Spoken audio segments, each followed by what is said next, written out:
What's up, people? Welcome back to Authentically Us, the podcast where we talk about what it means to be authentic in everything that you do, in every space that you occupy. I'm one of the co-hosts. I'm ConRoy, and we got Tony here. Tony, say what's up to people. Yo, I'm always here. What's up, yo? He's always here. He's always there. He's always everywhere. Bars. Hey, before we get started, shout out to MSW Media for having us on their platform. Check them out. They got some cool podcasts on their platform as well. Again, that's MSW Media. And give us a review, rate us, and share us before we jump in. We got a special episode today.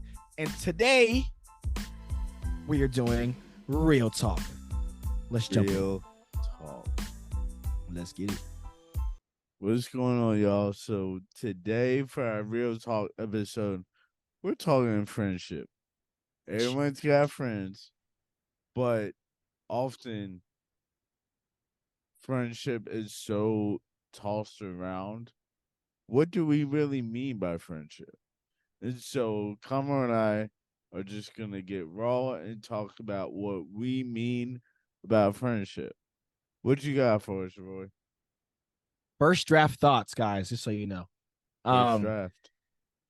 Yes, I agree. I think friendships are tossed around a little too much. I was actually talking about this recently with a friend about coworkers and how coworkers want to be friends, and sometimes coworkers are just coworkers. But I think as I get older, and I've heard this from older people, wiser people, I should say, is that their friend circles get smaller because you truly realize who your friends are.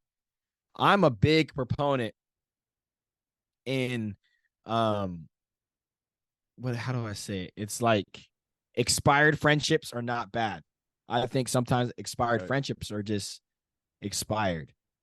I think about some of the friends I had in high school that I'm just not friends with anymore, but it's not like we had a big falling out. It's like we just grew apart. We went different directions. I can still like text them and be like, "What's up?" But it's more like it's just expired, and it's not necessarily like that. It is filling me up or adding to my life anymore. And I think that's good. I think that's an okay thing. Like, I think what we have in our friendship is like so different. Um, but what's your perspective on friendships? Yeah. Um I definitely agree with you, yeah, that, you know, friendships are so tossed around. Everybody wants to be everybody's friend, it seems like. And like the reality of it is like you can't, if you don't know someone's story, you can't call them a friend. Like, to me, friendship requires vulnerability. And so, if you're not willing to open yourself up to someone, get vulnerable and raw with what you're going through, what you're facing, it's not a friendship. Like, Hmm. friendships have to go deep, and like, yeah, you might like being with people and hanging out, but like acquaintances do that, Hmm. coworkers do that. But Mm-hmm. like, who was it in your circle that when push comes to shove, you, you're calling up and you're saying, "Yo, I'm really down and out. I need, I need help." Um, and people don't do that in our culture because we pride ourselves on being individualistic and like doing things ourselves. But like, you know, I think this idea of being self-made, which is so like idolized, is such a false um facade, because it's like, if you really think about it, no one is actually self-made. We needed to we needed people to get to where we are. Yeah, we might work hard, but like, let's be real, since the day we're born, we're dependent on someone. And Mm. so, like, it is okay for us to depend on people to get to where we want to be. Um, so yeah, I went off. My Yeah. fault. You know what? In that concept is actually hard for me because I hate group projects like with a passion. Oh, so Like do I. when COVID hit and it was like COVID was like one big group project. Like, don't go outside and we can beat this. And I'm like, this is never gonna work because people don't know how to work well with each other. That's why I think my friends, I don't know how to explain it. Like I think with women, they have a lot of like, that's my bestie. Like one person is my bestie. And I feel like my perspective and how I've viewed life is I have a lot of friends who fill in the gaps for me. Right. I have, friends that I can go to about business. I have friends I can go to about relationships. I have friends who I can go to about sports. And a lot of my friends cross over, but I would say having like one person as like your best friend puts a lot of pressure on that person. Right, right. And like what happens if they can't be there, And Yeah, that's why I value our friend group because we are all unique in our way. Tony and I have about six or five of us who've been friends since high school. And right. I don't know if you remember this, but this was like right out of high school or maybe out of college. I don't remember when exactly, but I remember we were at my house and we were all just talking about we had two scenarios. Okay, I remember one, I think it was out of high school. We were at my house. We were like, hey, let's be real with each other. So we like kind of like drew out a hat or something, and we were like kind of had our people that we were close to. And then I remember one summer, I think it was between our junior and senior year of college, we were like, hey, let's just start meeting every, I think it was like Tuesday or something. And we met at Justin's house Yeah, and we just kind of sat and got real with each other, talk about like our relationships, talk about what we're struggling with. And it wasn't weird. I don't remember it being weird, but I remember it being so fulfilling because I remember that like that's when we were actually vulnerable with each other. We prayed with each other, we talked with each other, and we were like, hey, I'm gonna help you with this, or like, hey, this is what I see. And I think ever since then, we've had this bond of like Tony can call me out, I can call him out, I can get mad at Tony, he can get mad at me, but like at the end of the day, like we're still friends, like we're still gonna be right, there. right. I don't. Do And you remember? Do you remember that or no? yeah, I don't remember the first scenario, but the Mm-hmm. second, yeah, because I think I think when Justin set that tone, we all were like, ah, yeah, finally. Because we Mm-hmm. all felt it. We all Yeah. felt like we're not really friends because we don't know each other. We just have a good time together and we love Yeah. hanging out. That was Um, it. That's it. Yeah. and so when Justin set that tone, we all were like, yep, yep. I remember Tyler when Justin said that he got like so excited because like that is what our friend group needed. I Mm. think without that, our friend group would have fizzled. Um, Yeah. and so, Mm. but to go along with that, what came to mind for me is, you have good friends when they sit you down and just get in your business. Like Mm. they don't tell you, "Hey, mind your own business." No, that's not a good friend. And I say that because I remember um back in 2013 in the summer, we were in Justin's basement. We were all sitting down and like y'all just looked at me like, Tony, you suck at conflict and you need to get better at it. You can't just let people walk all over you.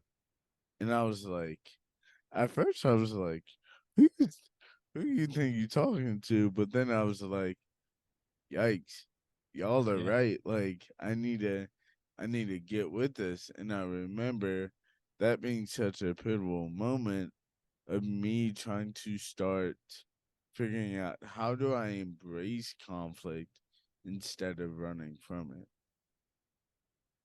Let me ask you this, because I we talk about this a lot, how our friendship is unique and not everybody has that.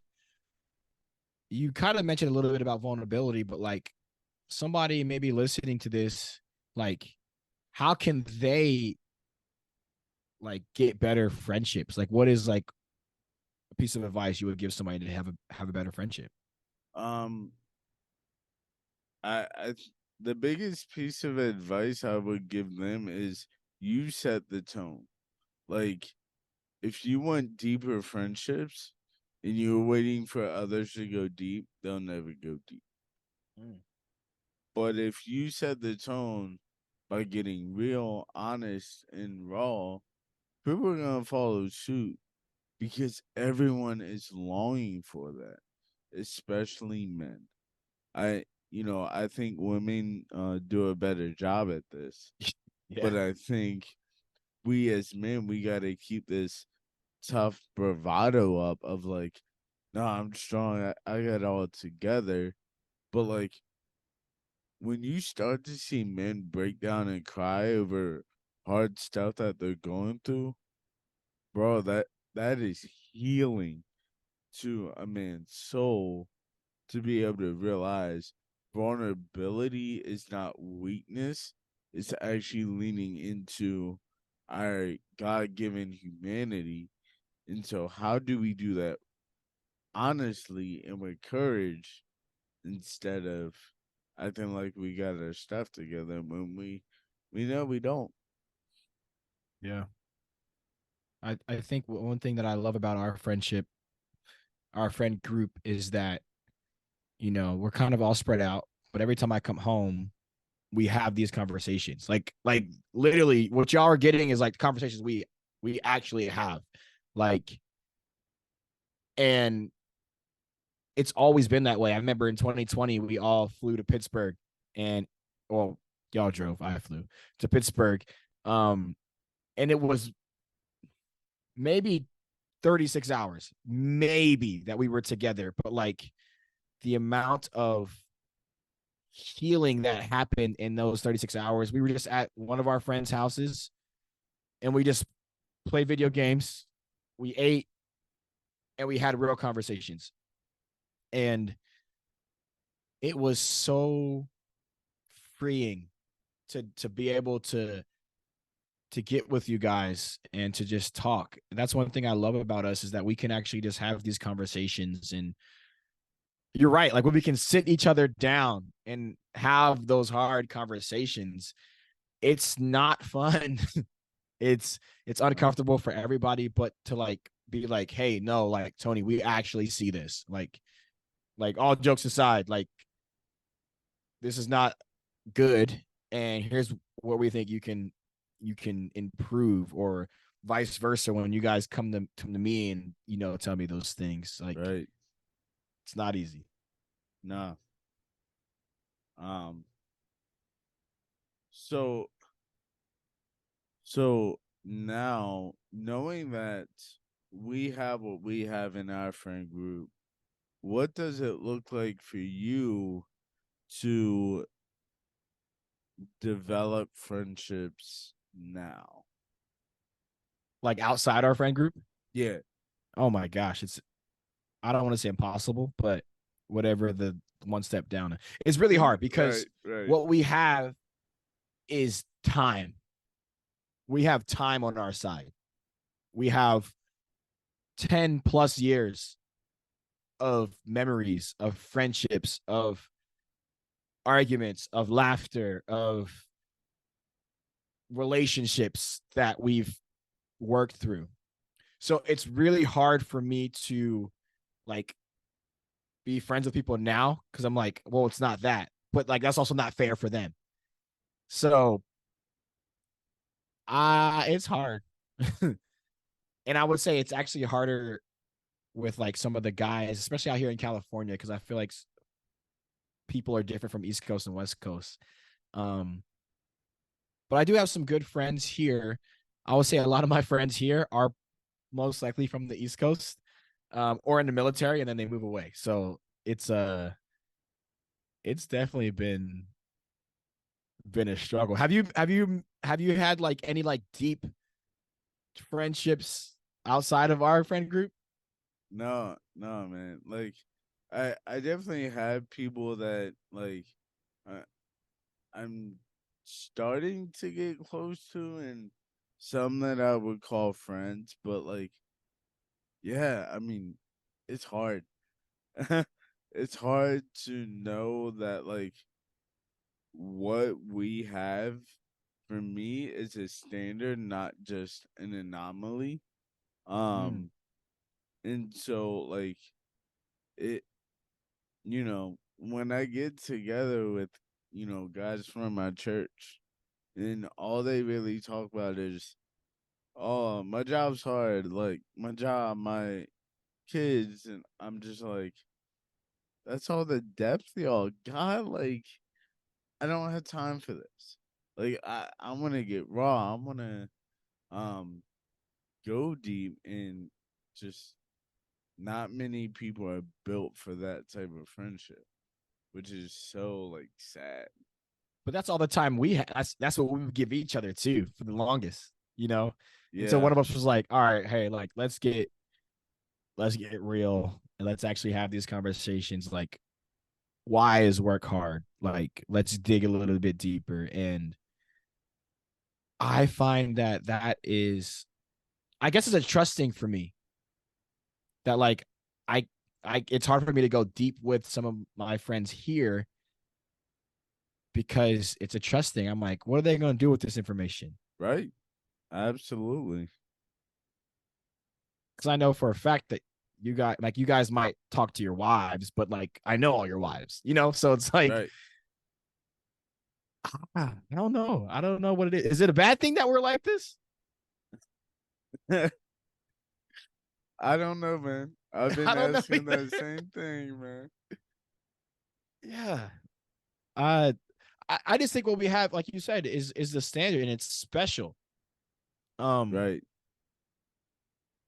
but what I will say, speaking as your friend Tony, I will say that you do need to let other people in because I know how great you are and how much of an impact you are to other people. So Yeah. it's like, as hard as it is, slowly letting people in because it is a trust thing and you don't want to get hurt in the process. But I feel like relationships are a series of hurt, forgiveness, love, hurt, Mm. forgiveness, love. Yeah, that's real good. Yeah, and that's not easy. I'm No. like, as I'm saying it, I'm like, man, that's No. impossible. Right. Especially when it's like, I don't need to let you in. I already got my crew. Like, I don't Yes. need it that bad. Yeah, and I'm sure you even have more excuses like, hey, I have my friends, I got my wife, I got my kid, I got my dog. Like, I don't really need anybody else. Right. Right. And I think also another thing that I navigate being in Shippensburg is like, how raw can I get?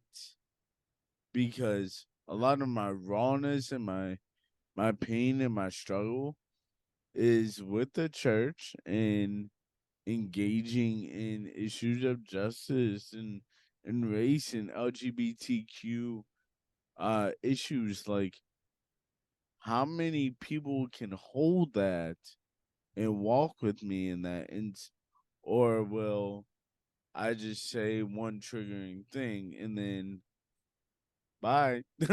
And so it's like, that's also another dynamic that I feel like I face because I've had that happen before.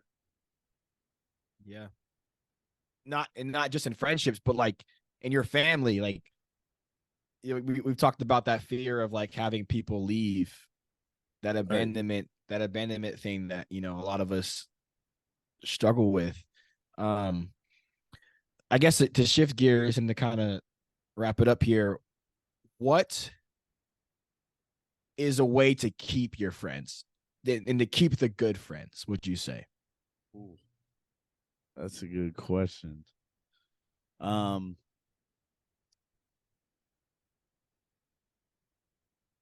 I would say a way to keep your good friends is just being authentic, letting it all out there, letting them see the all of you, good, bad, and ugly.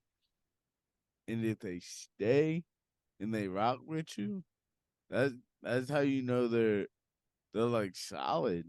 Um, and also just keep pursuing. Um, Sometimes you might be the only person pursuing your friends, but like that still pays off, and it's still worth doing that, even though sometimes it's not that reciprocity you want, but you just know that by always keeping them around and connecting with them, it's worth it. I was literally going to say that.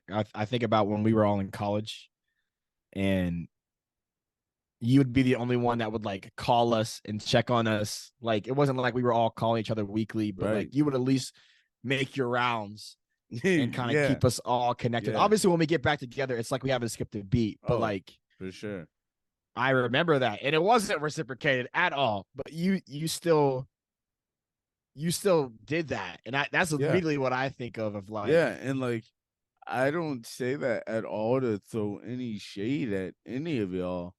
I just knew what I had, and mm, I was like, this cannot leave.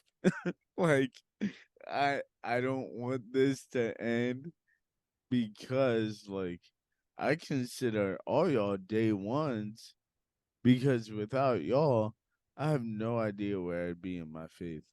You you all have played such a pivotal role in my walk with Jesus that I have no idea where I'd be. I would say how you can keep your good friends. And this is speaking from a male's perspective. I would say is to show love, genuine love to your friend. Right. I have a lot of acquaintances. I've always had a lot of acquaintances. I've always had a lot of people around me, a lot of friends around me. But and I've always showed love, but like it's like the genuine love. Like I know for a fact that like you guys love me, and not only just me, but like my family. Right. Like there's stuff happening with my family. I know you guys, like I'm not even home. I could be like, hey Tony, can you pull up to my house? And I know you would, and Heartbeat. it's just Yep. like it's like that genuine love. And I try to do that now with even my friends here. Um, but I would say another way to keep your friends around is to be consistent. Um, and that's a consistent. That's one thing I love about our friendship is that you are consistent. Like there's certain things I know Tony is always going to do. I can always go to Tony about certain things because I know he's going to be consistent. He's going to give me a consistent peace of mind about it.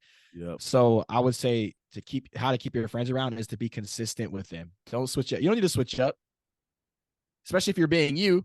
You don't need to Yeah. switch up. Nah. So, man, this is another good one. Another one, man. Another one. Another episode of Real Talk. Y'all keep rocking with this. Real Talk. Come on. You got that friend in me. Cute Toy Story. Yeah, man, you guys are getting first draft thoughts. Like typically we try to come real polished for our interviews when we're interviewing other people because we respect them, we respect their time. And I respect Tony too, but I actually like these real talks. Oh yeah, they're real. They're not polished. We're coming up with questions on the fly. Yeah, this is fun. This is fun. Y'all, thanks for rocking with us. Again, review, share, and comment. Was that the other word? Review, share, and comment. Subscribe. That's it. And we're also on all social medias too. So check All us of out them. there. All of them. But until next time, be authentic in everything that you do. Peace. Peace.